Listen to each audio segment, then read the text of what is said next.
Hello friends, आज की इस वीडियो में हम बात करेंगे लॉ ऑफ क्राइम्स सेकंड से रिलेटेड एमसीक्यू के बारे में। अगर आप हमारे चैनल पर पहली बार आए हैं और अभी तक हमारे चैनल को सब्सक्राइब नहीं किया तो सब्सक्राइब कर लीजिए और नोटिफिकेशन पाने के लिए बेल ऑन कर लीजिए, ताकि जब भी मैं वीडियो अपलोड करूं आपको नोटिफिकेशन के माध्यम से जानकारी मिलती रहे। तो चलिए बात करते हैं एमसीक्यू की। तो वीडियो में हमारे साथ अंत तक बने रहिएगा, सारे क्वेश्चंस देखिए आप, ठीक है, वीडियो के। और ज़्यादा से ज़्यादा प्रैक्टिस करिए क्योंकि आप लोगों के एग्ज़ाम नज़दीक ही हैं, ठीक है। मीन्स दिसंबर के प्रथम सप्ताह से, ठीक है। कानपुर यूनिवर्सिटी ने एग्ज़ाम डेट आपकी दे दी है। और आपने अगर वो वीडियो नहीं देखी है जिस वीडियो में मैंने एग्ज़ाम डेट दिखाया है और डेट शीट दिखाई है कानपुर यूनिवर्सिटी की, तो वो वीडियो आप देख सकते हैं, ठीक है। उसका लिंक जो है, वीडियो लिंक मैं डिस्क्रिप्शन में दे दूंगा, वहाँ से आप जा कर के देख सकते हैं कि आपके एग्ज़ाम की डेट क्या है, मतलब कब से एग्ज़ाम होगा, ठीक है। तो चलिए बात करते हैं एमसीक्यू की। पहला क्वेश्चन क्या कहता है कि दंड प्रक्रिया संहिता 1973 में कितनी धाराएं समाहित हुई हैं। तो आपको याद रखना है, दंड प्रक्रिया संहिता में 484 धाराएं समाहित हैं। क्वेश्चन नंबर दूसरा क्या कहता है? क्वेश्चन नंबर दूसरा कहता है दंड प्रक्रिया संहिता 1973 की कौन सी धारा पूछी गई है कि कौन सी धारा में बंद स्थान के भार साधक व्यक्ति तलाशी लेने देंगे संबंधी प्रावधान करती हैं। तो याद रखिएगा, धारा 100 में। क्वेश्चन नंबर तीसरा क्या कहता है?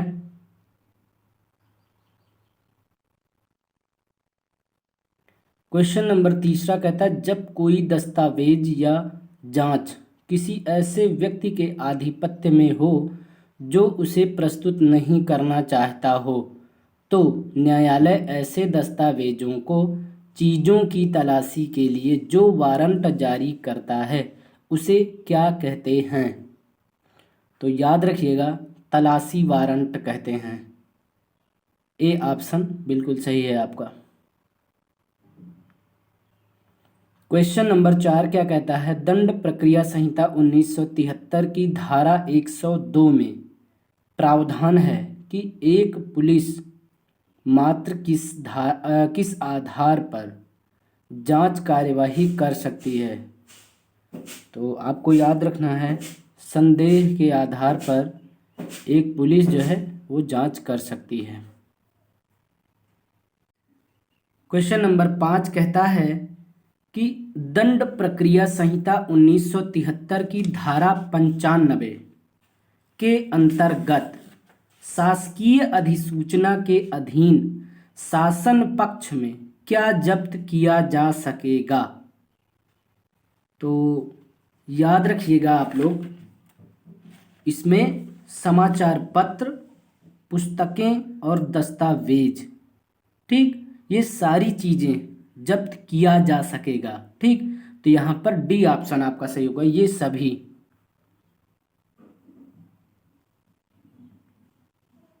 क्वेश्चन नंबर 6 क्या कहता है? क्वेश्चन नंबर 6 कहता है कि दंड प्रक्रिया संहिता 1973 की कौन सी धारा में प्राइवेट व्यक्ति द्वारा गिरफ्तारी एवं उसकी प्रक्रिया का प्रावधान किया गया है। तो आपको याद रखना है, धारा 43 में, ठीक है। क्वेश्चन नंबर 7 और 8 की बात करेंगे।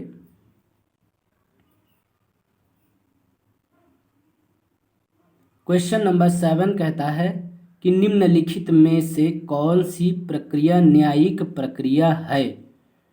तो आपको याद रखना है, जांच और विचारण, ये दो जो है, मतलब जांच और विचारण ये दो है ना, तो जांच और विचारण ये न्यायिक प्रक्रिया हैं। क्वेश्चन नंबर 8 कहता है निम्न में से किसके द्वारा दंड प्रक्रिया संहिता 1973 में संशोधन किया जा सकता है? तो आपको याद रखना है केवल सांसद द्वारा। ए ऑप्शन बिल्कुल सही होगा। क्वेश्चन नंबर 9 कहता है भारतीय संविधान के किस अनुच्छेद में वर्णित है कि सिवाय विधि द्वारा स्थापित प्रक्रिया के अनुसार किसी व्यक्ति को अपने जीवन या वैयक्तिक स्वतंत्रता से वंचित नहीं किया जाएगा? तो आपको याद रखना है अनुच्छेद 21 में। बी ऑप्शन बिल्कुल सही है आपका। चलिए आगे बात करते हैं क्वेश्चन नंबर 10 की। क्वेश्चन नंबर 10 कहता है दंड प्रक्रिया संहिता 1973 के किस धारा में, ठीक, यह स्पष्ट प्रावधान है कि जब कभी किसी स्त्री की तलाशी करनी आवश्यक हो तब ऐसी तलाशी शिष्टता का पूरा ध्यान रखते हुए अन्य स्त्री द्वारा ही ली जाएगी। तो ये किस धारा में स्पष्ट प्रावधान है आपको बताना है।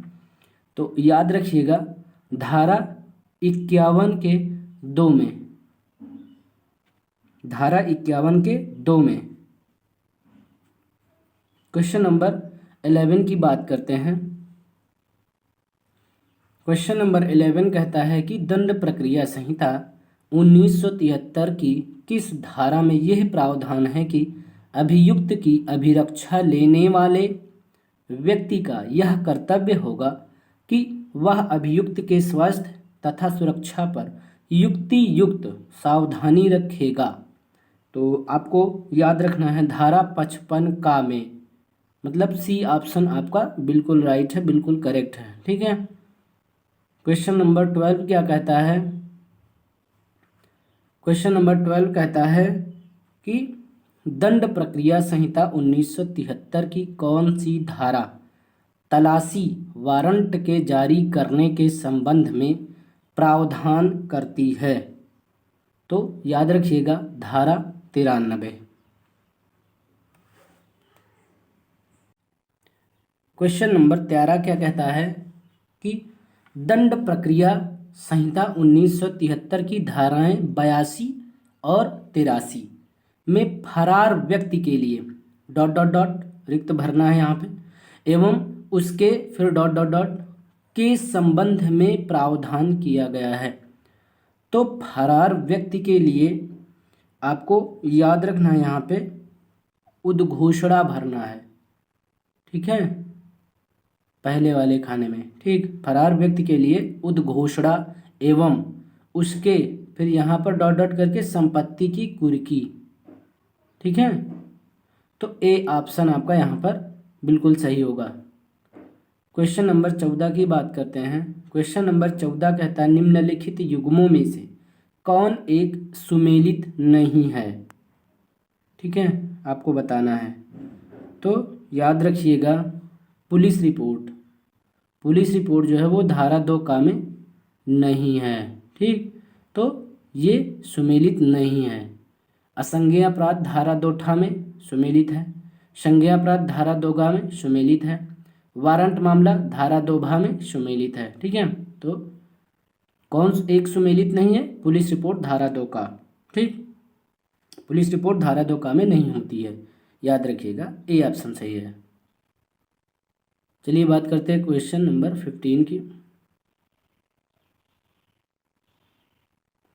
क्वेश्चन नंबर 15 कहता है दंड प्रक्रिया संहिता 1973 में गिरफ्तारी शब्द पद को किस धारा के अंतर्गत परिभाषित किया गया है? तो आपको याद रखना है गिरफ्तारी को परिभाषित नहीं किया गया है, ठीक है, गिरफ्तारी को परिभाषित नहीं किया गया है। क्वेश्चन नंबर 16 कहता है सम्मन, प्रारूप, वारंट, कुर्की आदि की सूची दंड प्रक्रिया संहिता 1973 में कहाँ दी गई है? तो आपको याद रखना है अनुसूची 2, ठीक, अनुसूची 2 में दी गई है, याद रखिएगा। 17 नंबर कहता है संज्ञेय अपराध में पुलिस अधिकारी आरोपी को बिना वारंट के गिरफ्तार कर सकता है। ए ऑप्शन आपका यहाँ पे बिल्कुल सही है। ठीक है, संज्ञेय अपराध जो होता है उसमें पुलिस अधिकारी आरोपी को बिना वारंट के गिरफ्तार कर सकता है।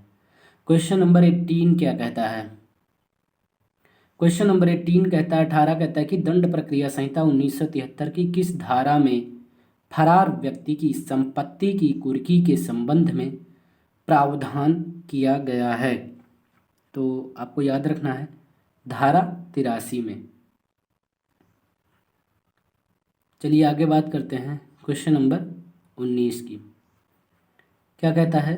गिरफ्तार व्यक्ति को भारत के संविधान के किस अनुच्छेद में कुछ मूल अधिकार प्राप्त हैं? तो आपको याद रखना है अनुच्छेद 21 और 22 में, अनुच्छेद 21 और 22 में। ठीक है, सी ऑप्शन आपका बिल्कुल करेक्ट है। बात करते हैं क्वेश्चन नंबर 20 की। क्वेश्चन नंबर 20 कहता है कि गिरफ्तार व्यक्ति को विधि द्वारा निम्नलिखित में कौन सा अधिकार प्राप्त है? ठीक है, तो आपको याद रखना है गिरफ्तारी के आधार जानने का अधिकार प्राप्त है ये, कि आप गिरफ्तार हुए हैं तो किस आधार पर गिरफ्तार किए जा रहे हैं आप। ठीक, तो ये जानकारी इम्पॉर्टेंट है और सही है ए ऑप्शन। बी ऑप्शन कह रहा है मनपसंद अधिवक्ता से परामर्श एवं प्रतिरक्षा का अधिकार, बिल्कुल। फिर सी जमानत के बारे में सूचित किए जाने का अधिकार, बिल्कुल ये भी सही। तो यहाँ पर आपका डी ऑप्शन सही है। ठीक, उपरोक्त सभी ये सारे पॉइंट सही हैं। मतलब गिरफ्तार व्यक्ति को विधि द्वारा निम्नलिखित में कौन सा अधिकार प्राप्त है? तो ये सारे, ठीक, सारे अधिकार प्राप्त हैं। अगर कोई गिरफ्तार व्यक्ति है तो विधि द्वारा उसके पास इतनी सारी सुविधाएं हैं कि वो जो है विधि द्वारा उसके अधिकार हैं कि वो गिरफ्तारी के आधार जान सकता है कि भाई हमें किस लिए गिरफ्तार किया जा रहा है। फिर मनपसंद अधिवक्ता से परामर्श एवं प्रतिरक्षा का अधिकार, बिल्कुल। और जमानत के बारे में सूचित किए जाने का अधिकार। ठीक है, तो डी ऑप्शन यहाँ पे बिल्कुल सही है आपका, उपरोक्त सभी। क्वेश्चन नंबर 21 कहता है कि दंड प्रक्रिया संहिता 1973 में कितने भाग और कितने अध्याय समाहित हैं? तो आपको याद रखना है भाग 2 और अध्याय 37। ठीक है, 21 का ए ऑप्शन बिल्कुल सही है। क्वेश्चन नंबर 22 कहता है दंड प्रक्रिया संहिता 1973 की धारा 46 में निम्न में से किस विषय में प्रावधान किया गया है? तो आपको याद रखना है गिरफ्तारी की रीति का, गिरफ्तारी की रीति का। ठीक है, आई होप कि आपको वीडियो पसंद आई होगी। आप लोग वीडियो को लाइक करिए, अपने फ्रेंड्स के बीच इस वीडियो को प्लीज़ ज़्यादा से ज़्यादा शेयर करें ताकि आप अपने फ्रेंड्स को साथ लेकर चलें। ओके, आप भी तैयार कर रहे हैं अपने एग्ज़ाम की, तो आपके फ्रेंड्स लोग भी तो करेंगे, तो आप अपने फ्रेंड्स लोगों को भी शेयर करें इस वीडियो को। ठीक है, ताकि वो भी अपने एग्ज़ाम की तैयारी अच्छे से कर सकें। ठीक है, तो अब हम आपसे नेक्स्ट वीडियो में मिलेंगे, तब तक आप इतना तैयार करिए। बहुत बहुत धन्यवाद दोस्तों।